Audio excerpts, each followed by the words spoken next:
नमस्कार मित्रांनो. तर आपण आज थोडं उशीर झालं उठायला. आज आपण आपल्या टेरेसवरच एक्सरसाइज करायचं ठरवलं. आपण सुरू पोहोचून थोडंसं स्ट्रेचिंग वगैरे करून घेतलं आधी.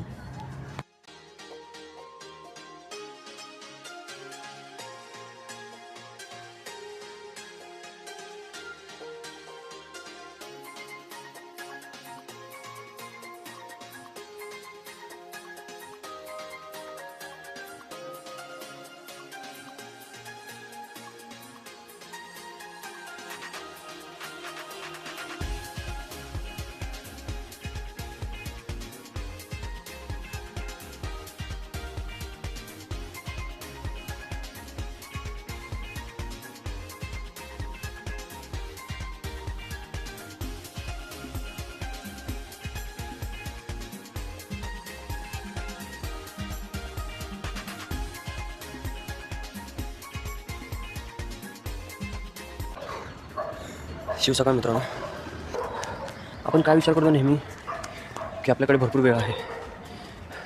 आपण आज करायची गोष्ट उद्या टाळतो, उद्या करायची गोष्ट परवा टाळतो.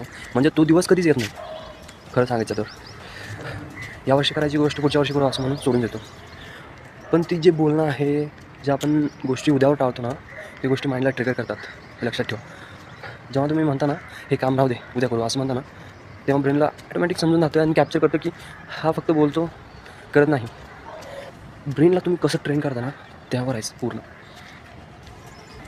तो जो वर बसला आहे ना महाकाल, त्यांना सगळ्यांचा वेळ ठेवून ठेवलं आहे. सो त्यांनी जेवढं वेळ दिलं आहे तुम्हाला, त्या वेळेचं कुठेतरी चांगला उपयोग करा. कारण आज तुम्ही कोणाशी तरी कॉलवर बोलत आहे, उद्या तो नाही आहे याची बातमी भेटेल तुम्हाला. किंवा असा कोणत्या तरी तुमच्या कॉन्टॅक्टमध्ये व्यक्ती आहे जो की खूप हेल्दी होता, रोज एक्सरसाइज करत होता, हेल्दी डाएट घेत होता, तरी पण त्याला अटॅक वगैरे आला आणि सपोज तो नाही आहे या जगात. असं होत आहे मित्रांनो. वेळ खूप कमी आहे मित्रांनो. आपण विचार करतो आहे आपल्याकडे वेळ खूप आहे वगैरे, पण असं नाही आहे. सगळ्यांची नीट वागा, सगळ्यांचा रिस्पेक्ट करा. कोणासोबत आपला कॉल शेवटचा कॉल होऊ शकतो हे सांगता येत नाही.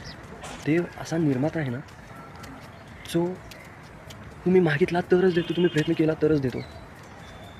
सपोज तुम्ही एक एक्झाम्पल घ्या, तुम्ही जेवण वगैरे बनवलं, सगळं केलं आहे, पण ते जेवण तुम्ही ताटात वाढून घेतलं आणि तसंच ठेवलं, ते तुम्ही तुमच्या हाताने घेऊन तोंडात टाकतच नाही आहे. तुमचं पोट भरेल का? नाही भरणार. त्यासाठी तुम्हाला ते खास हातात घ्यावं लागेल, तोंडात टाकावं लागेल, मगच तुमचं पोट भरेल. तसंच आहे. देव द्यायलाच बसला आहे. फक्त तुम्ही तुमचा प्रयत्न आणि तुम्ही त्याला जे मागताय ते काहीतरी मोठं मागा. कारण त्याचं प्लॅनिंग वेगळं आहे आणि तुमचं प्लॅनिंग वेगळं आहे, आणि त्याचं प्लॅनिंग तुमच्या प्लॅनिंगपेक्षा कधी पण चांगलं असतं.